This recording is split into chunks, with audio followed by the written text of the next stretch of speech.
I look very surprised and like, wow. And then I look all happy. I got to go up and actually thank all the people that I get to work with. It almost feels like I weirdly didn't know I was writing them for Pascale, but they are perfect for her. I was so excited when I saw how they are together. Michael needs a little Nelly in his life. I think it's time for them to kiss.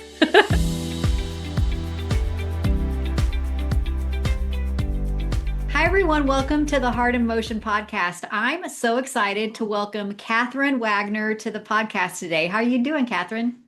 I'm doing great. Thank you. So, for those of you that are familiar with the Nelly Knows Mysteries series, Katherine wrote both of those movies, and I'm so excited to talk with you because we just found out in the last just couple of weeks that you actually won the Screenwriters Award, and I'll let you give it the official title for the Leo Awards, which happened in Vancouver, British Columbia, and they happened earlier this month. So I'm curious, you hear your name called for the particular project and what was going through your mind. Honestly, I can't remember what was going through my mind at all, but later I saw a video that a friend had taken of me from the side.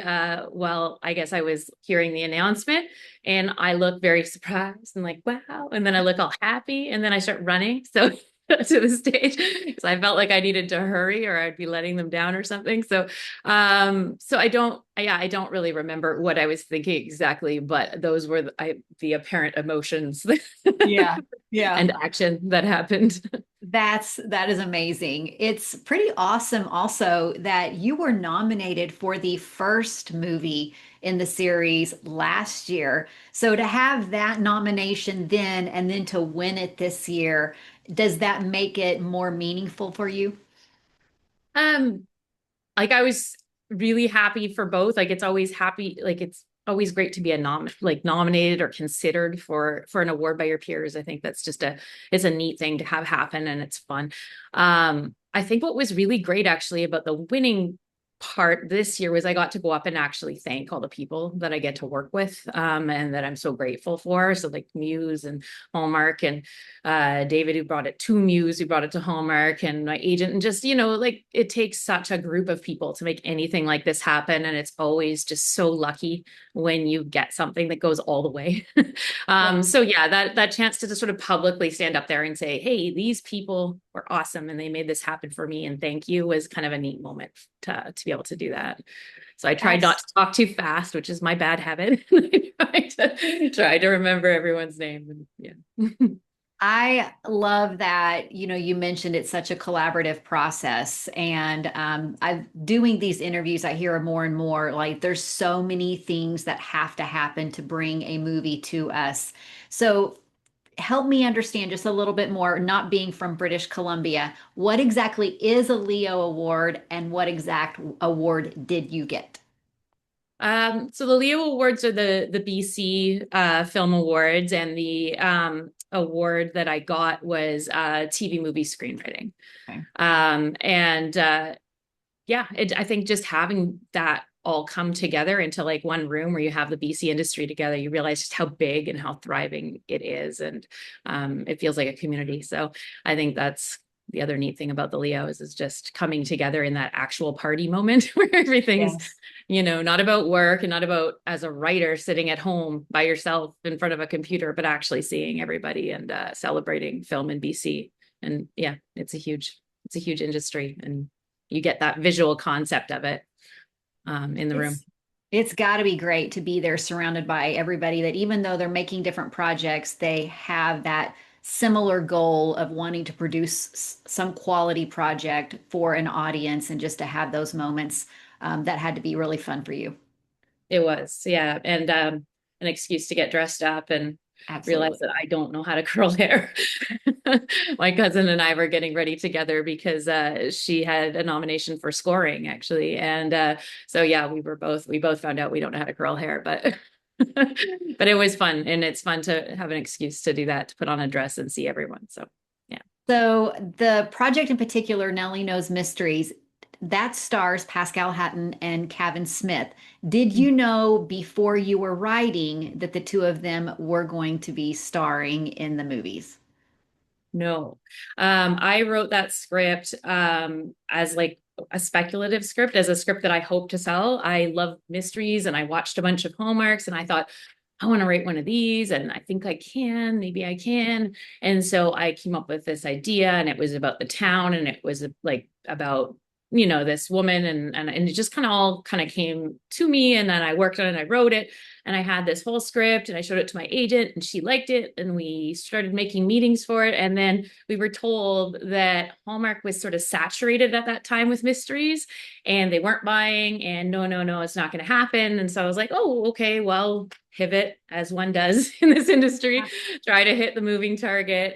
So I started working on some other ideas and pitching some romance ideas and different things. I'm still trying to get in with Hallmark, but not with that particular avenue. And so David Strasser and I were pitching some romance movie ideas and Hallmark, other types of Hallmarks, to Joel Rice at Muse, who was his contact. And Joel said, "Oh, yeah, no, I like these. These look good. Let's see a writing sample from Katherine." And I said, "Oh, well, you can have the Nelly as the sample." And so I gave it to David. David hands it over to Joel. Joel looks at, reads it, and Joel's like guru of these kind of mysteries. He's done tons of the Aurora, like just like tons of these things. So he knows these things inside and out. He's really good at it. And he looked at it and he goes, "Oh, well, why don't we make this one?" I was like, well, I'd love to, but I heard you can't. But just because, you hear you can't, Joel can, it turns out. Oh, So, nice. so it went through, and it was just all very, very exciting. And I heard, I was told that Kavan and Pascale were being cast, and I didn't know who they were. And so I Googled them, and I looked up, and I found that Aloha movie. I think it was the Oh, yeah. Hawaii one. And I watched that, and I saw how they have that chemistry together. And I guess I became a fan of them instantly too. So I was so excited when I saw how they are together, and I could picture it right away, and just felt lucky. Yeah. Yeah, they clicked from the beginning on When Calls the Heart, but they've had 12 seasons plus to really develop that chemistry. So once you found out that they were going to be starring in it, did you go back, make modifications to the script based on what you had learned about them? Or did that just kind of, they kind of fell into their own character? I know a lot of times, there's words on paper, but things change a little bit once the production actually starts happening. Yeah, I mean, exactly that. The words on paper, it almost feels like I weirdly didn't know I was writing them for Pascale, but they are perfect for her, and perfect for her and Cavan together.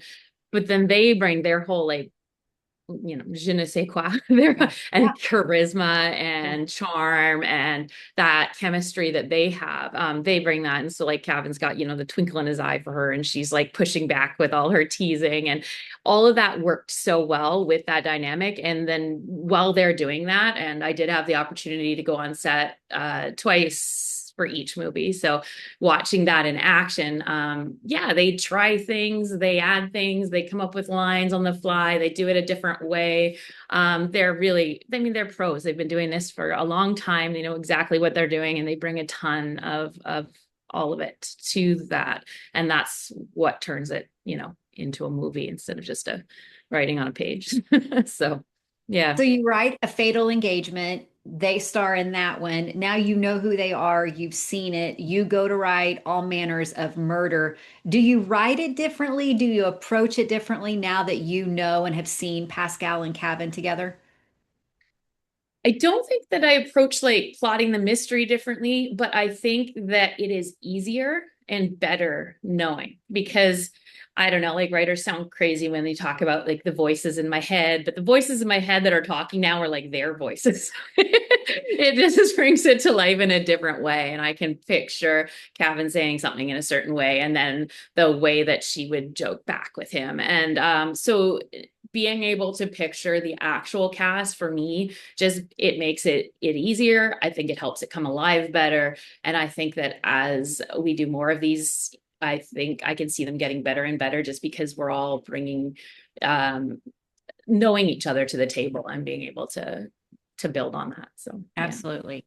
So Cavan's become such a familiar face on Hallmark, When Calls the Heart. So when you're writing for his character Michael, how do you balance giving an actor like Kavan the qualities fans love while still creating a character that feels new? Because for some of us, I could see where it might be hard. We might be watching and thinking, oh, that's Lee Coulter on When Calls the Heart. But how do you write it in a way where we see this person as Michael? Yeah, I mean, I think no matter what I wrote on the page, Kevin's going to bring his own qualities that everyone Yeah. loves to it. So that part's happening. But like you say, yeah, I think it comes from the character itself having its own his own backstory and his own thing. And Michael is a divorcee, and he's got issues. It turns out from that. So so much so that he'll duck and hide when he sees his ex-wife. And Yeah. ooh, we gotta resolve some things. And he's kind of more of a curmudgeon. He's more uptight than Nelly. He hates to ride a bike and all these little things about him. And he becomes like a real person because, in my mind, he's a full person. What you have time to put in each movie is only going to leak a little bit of that out each time. And I think the first one, we only got to get a tiny bit in there. We got more of Nelly's backstory in there. And I think slowly that character is going to grow and evolve as we get to do more of them. I think the thing about him too, and I don't know if all his characters that way, but Michael needs a little Nelly in his life. For And sure. so that we can see how she can kind of bring this out in him, this ability to have fun and choose to be happy that is Nelly. So yeah. Yeah. I love the character Nellie. I mean, I love Michael as well, but I love what how you've written Nellie. I think it's crazy that you didn't know you were writing for Pascale because she's just the perfect person to play Nellie. So, what is it about Nellie that you hoped that fans would connect with her as a character? I th- I think I hope it's her optimism that resonates and her like relentless happiness. Yeah. Because I think like I did manage to get it in there. And like I said, it's kind of hard with the mysteries because you don't have as much time to develop, the little character and romance moments as you might want to, because you're also trying to hit all your clues and your plot points. But I did get it in there. There's a diner scene in the first one, where she kind of explains, and it's a sad story and a sad moment. And she explains some parts of her life that brought her to the point. And she says, I chose to be happy. I chose happiness. And I feel like, I don't know, when we watch a Hallmark, we're all kind of doing that. That's it. So, so that, yeah, I hope that that resonates with people and that they see that as you know, a character thing. So now that you've written two Nellie Knows Mysteries and you've seen the performances, and I mean, I've said a lot about Pascal and Cavan, but the secondary cast, even in All Manners of Murder, was fantastic as well. Is there something that maybe they delivered, whether it's Pascal or Cavan or both of them, that surprised you or was even better than you imagined what you had written? Well, when you write into a script, Nellie drinks a juice box. And then Pascal drinks a juice box. I mean, you don't have to. A lot of times, and especially maybe in the second one, I feel myself just saying off Cavan or not Cavan, off Michael, off Nelly, because I don't need to micromanage any of those sort of interactions. They put that in there. They're both very smart. Cavan's like super likely to add, a funny line, add humor, his own humor to it. And they push back on stuff, I think, on set, as far as like they know their characters and they're like, well, this is what I think they would do. And so they add their own element to it. And like I said before, they're pros, they've been doing this a ton of time. And so for me, it's just neat to see how that evolves and what they can bring to it. Take it and run with it. Yeah, for sure. So you mentioned just all the different parts in a mystery, and it's different than they're all different, but I know it's different than a rom-com where you don't have to have that mystery and hold on to this thing that you have to reveal. You don't necessarily have to always do that so much so in a rom-com. So when you're writing a mystery, what part do you typically start with? Are you writing the mystery itself, developing those characters or those relationships? um Both. I mean, I'm a huge fan of mysteries myself. Like I, grew up reading, like when I was a teenager, I was reading my Agatha Christie's and my Dorothy Sayers and all that. And then I'm also obsessed with British TV where there's like a murder at the garden party. And then they're like, oh, the party must go on. And then there's like three more and they keep on partying. They keep drinking tea and they keep solving those kind of mysteries, which are often super intricate plots with lots of clues, are something that I personally enjoy. So plotting the mystery is important to me, and that's probably something that I enjoy about it. But having those characters that unfold and bring it, like the detective is a huge part of it, right? With Agatha Christie plots these amazing stories, but without like Hercule Poirot, it's not the thing. And so having the character, the detectives, and then the relationships between them, that's kind of how the clues get solved. Because Nellie solves very differently than Hercule Poirot solves, who solves very differently from Sherlock Holmes. I mean, whoever, they all have their own way and their own sort of, I guess, like forte or abilities, and Nellie's superpowers are her own, and so and also Michael's, and so the way that they play off each other becomes the way that you follow that path of the clues to that motive and that murder solving. So yeah. So good. Yeah.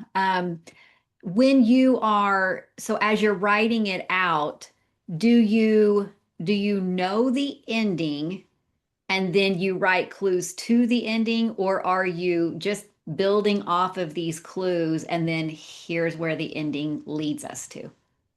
Well, I start with a small concept, like especially now that, if I'm sending something to a producer to take to Hallmark, it's going to be the murder in a nutshell. And so I'm starting with going, yeah, I have an idea for. I took my kids to like the trampoline park the other day and they were jumping into that foam pit. And I thought, what if like Nellie found a body in a foam pit? Then I'm like, what if a circus came to town and like Nellie had to solve who in the circus, And so like I think of it definitely as Nellie doing it. And so what that would bring to it is part always of it, but you have to have a body, you have to have a motive, you have to have someone there. And then that cast of the suspects is super fun to create because especially in a little world like Babelton where everything's meant to be almost like satirically funny, like everybody there is quirky to like a capital Q. So, to come up with the characters that are going to be the ones that you're sort of suspecting or that are helping along the way, or maybe helping and then turn out to be not helping or whatever, is part of that whole thing. But definitely yeah, you want to know, especially by the time you get past like the outline and you're sort of at the outline and scripting, you want to know who the murderer is because you want to like figure out in a measured way. And this is where I go with my details, and Joel teases me about being detail oriented in these situations, but you want to figure out about how the clues are going to unfold to Yeah. get there, and you have to think about the act breaks as well when you're screenwriting. Um so it does get a bit technical and you do need to kind of know where you're going. If you change that, then you have to go back and do a lot. It's like pulling the thread from a blanket or whatever, right? So you got to go back and figure all that out. It's always fun to hear where writers get their ideas from, and sometimes they can come from the craziest places. You mentioned how much you love mysteries. Did you tap into any sort of particular mysteries that you really like for Nellie in particular? Did you find yourself thinking back to those particular mysteries? I can't think of like one in particular. No. It's more that I think that when I've accumulated an embarrassing amount of British television watching and an embarrassing amount of history reading. So I feel like inside of me, there's just like a body of all of this that definitely informs, Yeah. the kinds of plots that I would think of or that. But it's not, it's like it's a mass Yeah. accumulation. This is the part for mysteries that is so interesting to me because I am probably the worst critic when it comes to watching Hallmark mysteries because I'm such a researcher that if I'm watching it, I'm trying to figure it out.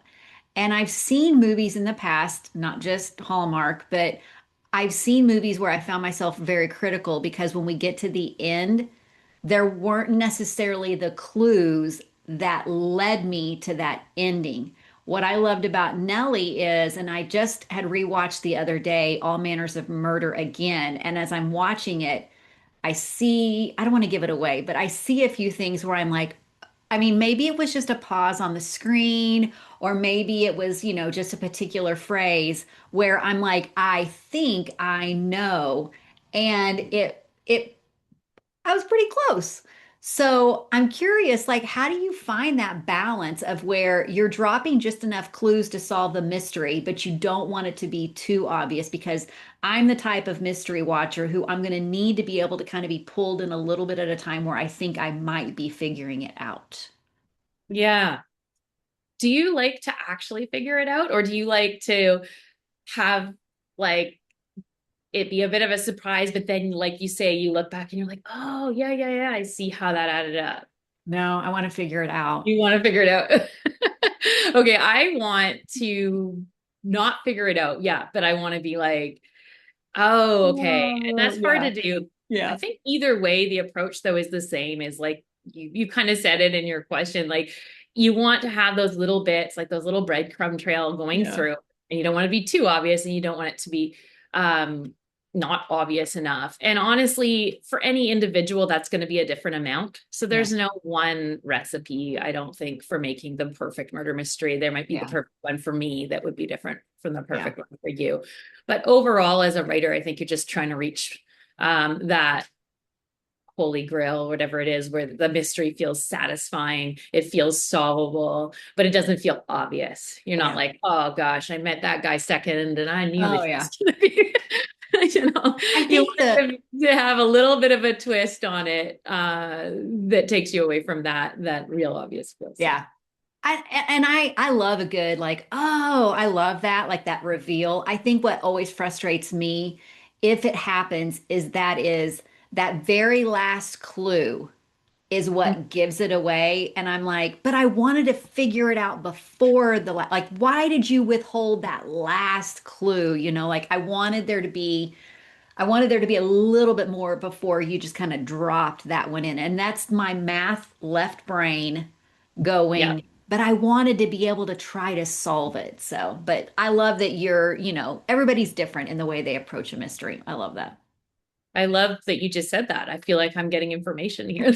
Like, is that what okay? I'm going to be thinking about that next time I'm writing. That's why I tend to Um, hang out in the rom-com world is mhm, because it's like I want to be able, and again, we watch things for different purposes. If I'm mhm, watching a mystery, I'm like, all right, game on. Let's see if I can figure it out.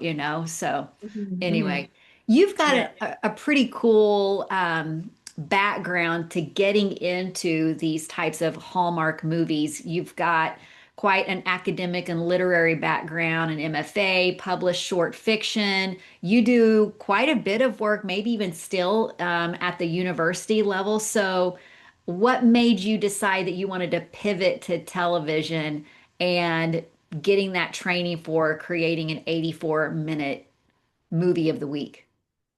Yeah, and it is its own kind of training. It's nothing that you do learn in the MFA. But I did go into the MFA wanting and intending to write fiction, and I do still love fiction and still write it and obsess over it and all that. But the first class I took was a summer intensive where I thought I was signing up for like what would be more of an elective because I thought I was going to focus on fiction, and it was the screenwriting course where you do a short film.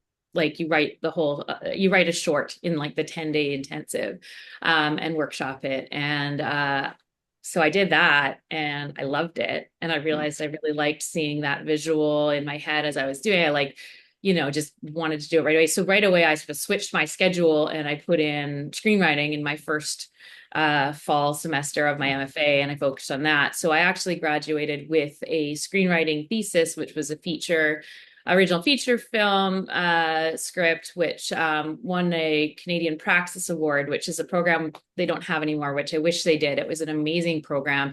And through that, I met Michael Miner, who wrote RoboCop, who was the first person who optioned that script.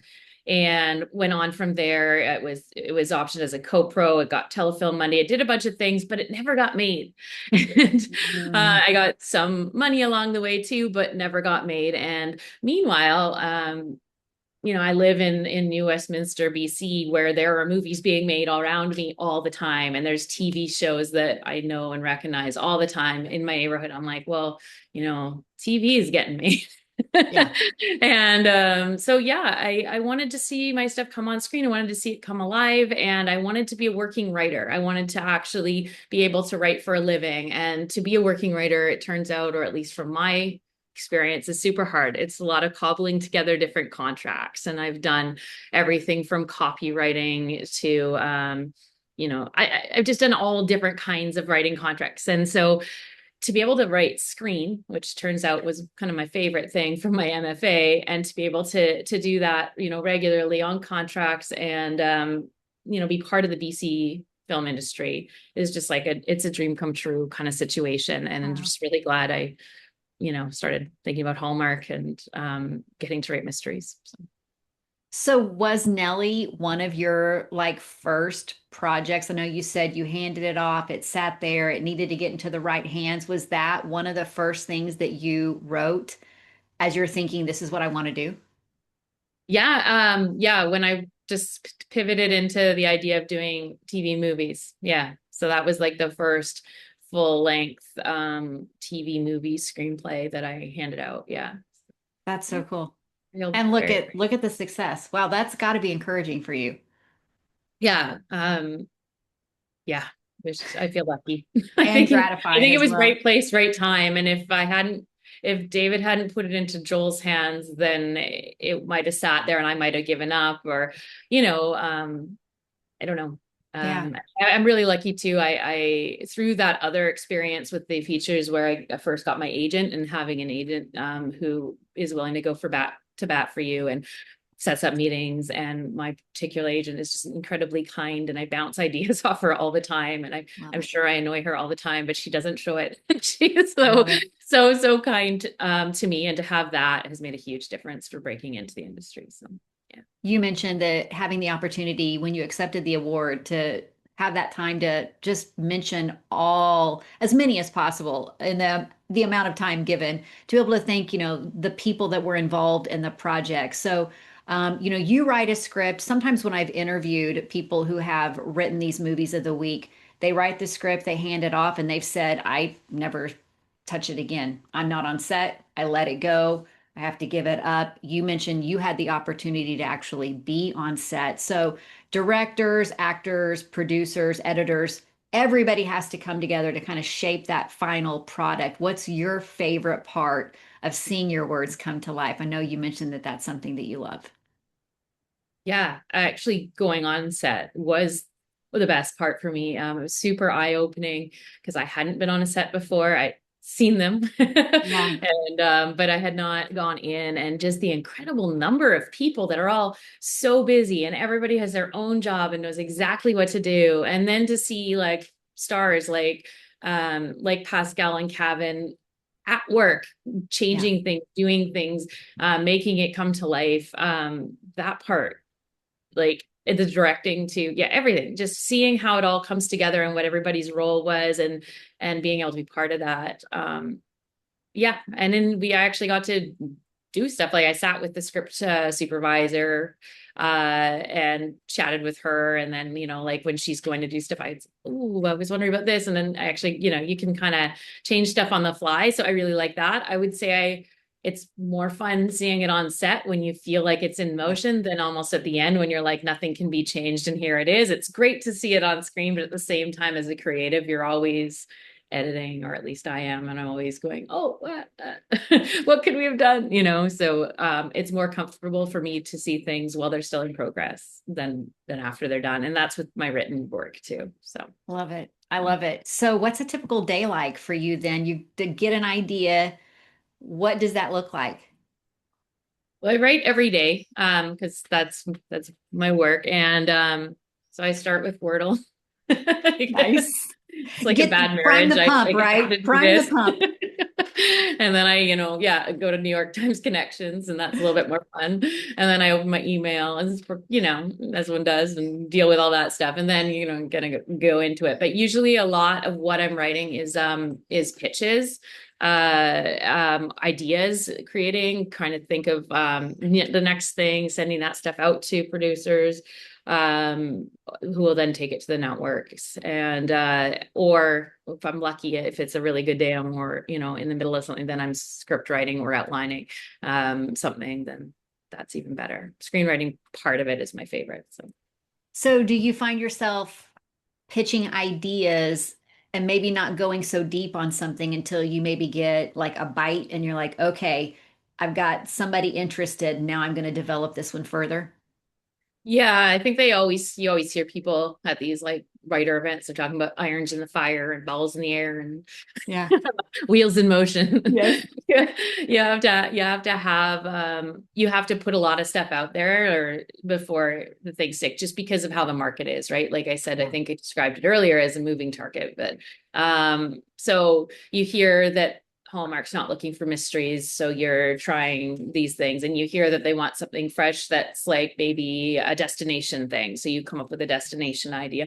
And so, just always trying to come up with a thing that's going to be the right thing that somebody wants to buy and work on now in this moment.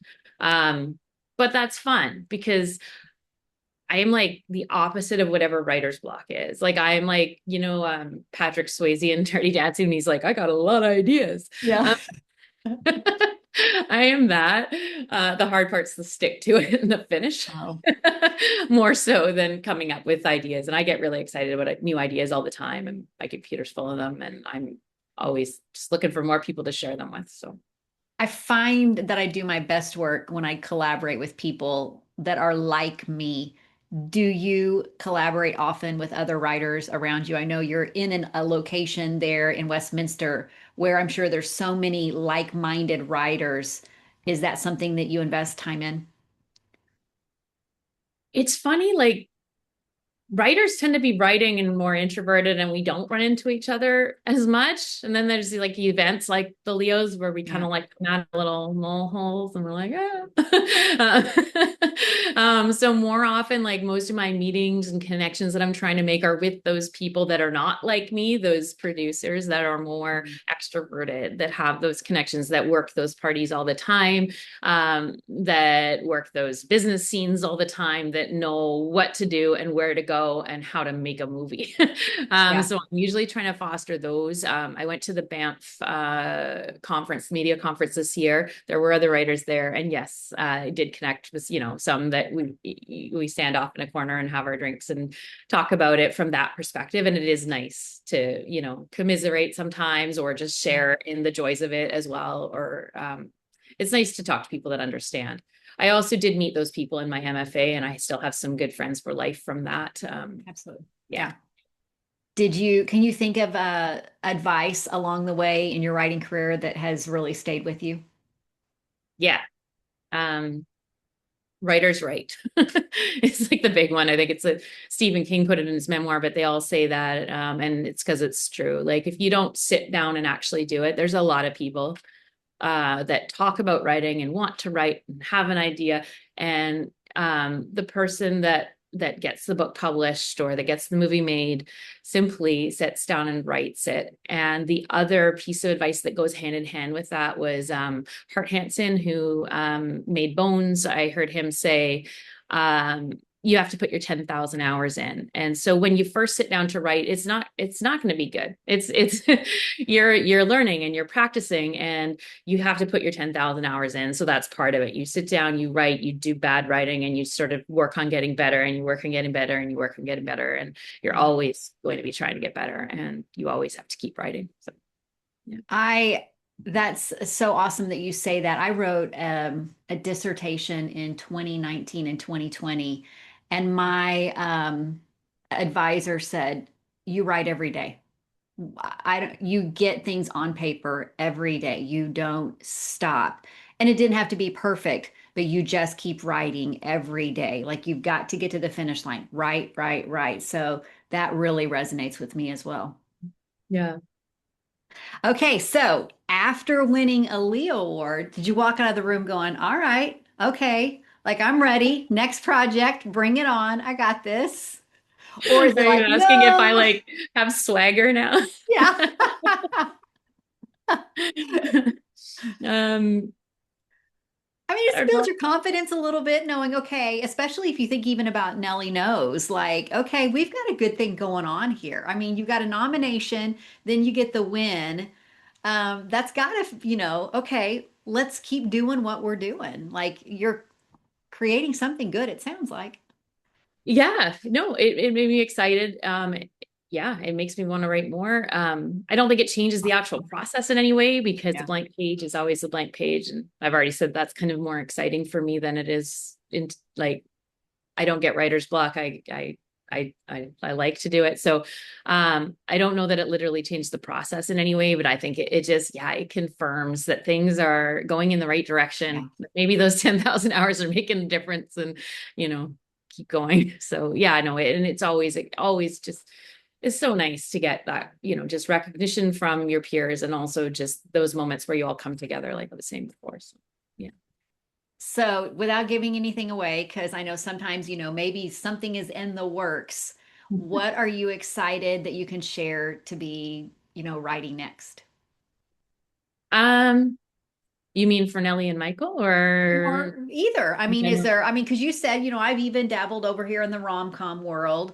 Um, but hey, listen, if you are, because you have kind of hinted, like maybe it's just optimism that like number three for Nelly and Michael, like what's something that you're excited about? I think it's time for them to kiss. Oh yeah, let's go there. I'd like to write that in next one. Yeah. Yeah, I kind of feel like we at least have to have number three. We've got to at least get to that, right? Yeah, I mean, I want to write them another rollicking good time murder Yes. where they go through all the hoops to solve it, and then I would love to write that final moment. Yeah.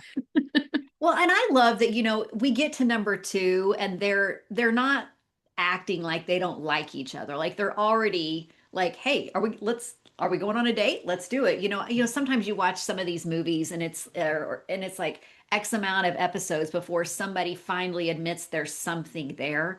I Mhm. loved that we're there by two. We're already admitting, hey, I think I like you. So well done on that Yeah. one. These are people that have pasts, they have histories, they're adults. They're So grown yeah, up. You got it. Yeah. yeah. I think that we need to they need to see where this goes, and so do we. Well, so we're going to go with, we know that the writer is not the last person who has their hands on where the story is going to go, but we can hope that if Katie gets to write number three, there will be a kiss in the next Nellie Knows Mysteries. Sounds good.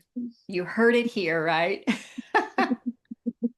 Well, and hopefully we won't have to wait as long because I know Pascal was so eager after they filmed number two. We had to wait a while for it to get to us. And hopefully we won't have to wait as long for number three. I hope not. I yeah, I would Yeah. love to see it all happening sooner than later too.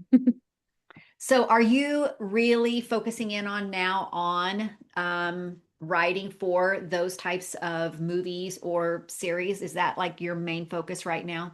Yeah, absolutely. I've got a Christmas movie in development right now too. So, yeah. Okay, well, we're going to be looking for it for sure. Hey. Okay, Thanks. well, congrats again on your Leo Award. That is quite the accomplishment. I'm glad that you were able to get up there and talk about the whole team and how everybody came together.